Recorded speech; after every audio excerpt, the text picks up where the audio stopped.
Hello everyone, आज आपण बघणार आहे standard 6 maths practice set 37. Observe the figure below and find out their names. Given figure आहे, आपल्याला 4 फिगर्स दिले आहे. ह्या फिगरचं ऑब्झर्वेशन करून आपल्याला त्यांचे नेम्स राईट करायचे आहेत. ओके, हा प्रॅक्टिस सेट छोटा आहे तर मी इथे बुकमध्ये सॉल्व करून दाखवते. तुम्ही नोटबुकमध्ये राईट करून घ्यायचा. फर्स्ट नंबर फिगर आहे. ह्या फिगरचं नेम काय असेल बरं?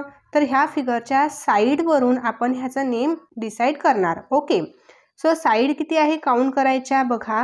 1 2 3 4 5. 5 साईड आहे म्हणून हा पेंटागॉन.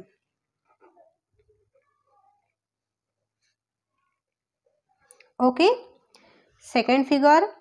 सर्वात आधी आपल्याला साईड काउंट करून घ्यायच्या आहे. 1 2 3 4 5 6. 6 साइड असणारी फिगर हेक्सागॉन.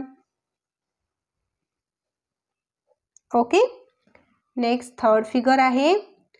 साइड काउंट करून घ्यायच्या. 1 2 3 4 5 6 7. 7 साइड आहे म्हणून हेप्टागॉन.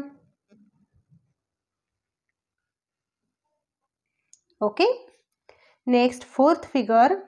साइड काउंट करू. 1 2 3 4 5 6 7 8.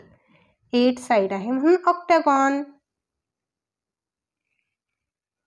ओके, साइड वरून डिसाइड करायचं आहे फिगरचं नेम काय आहे. 5 साइड आहे म्हणून पेंटागॉन. इथे पेंटा मीन्स 5 साइड आणि gone means corner. Okay, gone means काय, इथे 5 कॉर्नर आहे म्हणून आपण पेंटागॉन असं पण राईट करू शकतो. म्हणजे आपण लक्षात कोणत्या प्रकारे ठेवणार, तर हे इझी मेथड आहे लक्षात ठेवण्याची. जर 5 साइड आहे तर पेंटागॉन आहे. ओके, आणि 6 साइड आहे तर हेक्सागॉन आहे. आणि दुसऱ्या वेळी आपण कसं लक्षात ठेवू शकतो की इथे कॉर्नर किती आहेत. 1 2 3 4 5 6. कॉर्नर पण 6 येतात ना तिथे, म्हणून आपण हेक्सागॉन असं पण लक्षात ठेवू शकतो. दोन मेथडने लक्षात ठेवू शकतो. इथे पण कॉर्नर किती येतात. 1 2 3 4 5 6 7. 7 कॉर्नर आहे म्हणून हेप्टागॉन. तुम्ही साईडवरून लक्षात ठेवलं तरी चालेल, कॉर्नरवरून लक्षात ठेवलं तरी चालेल. जे तुम्हाला इझी वाटते तसं तुम्ही लक्षात ठेवू शकता. ओके, इथे प्रॅक्टिस सेट कंप्लीट होतो. प्रॅक्टिस सेट समजला असेल, आवडला असेल, तुमच्या मित्रांना नक्की शेअर करा. व्हिडिओला लाईक करा, चॅनलला सबस्क्राईब करा. भेटूया लगेच नेक्स्ट व्हिडिओमध्ये. बाय.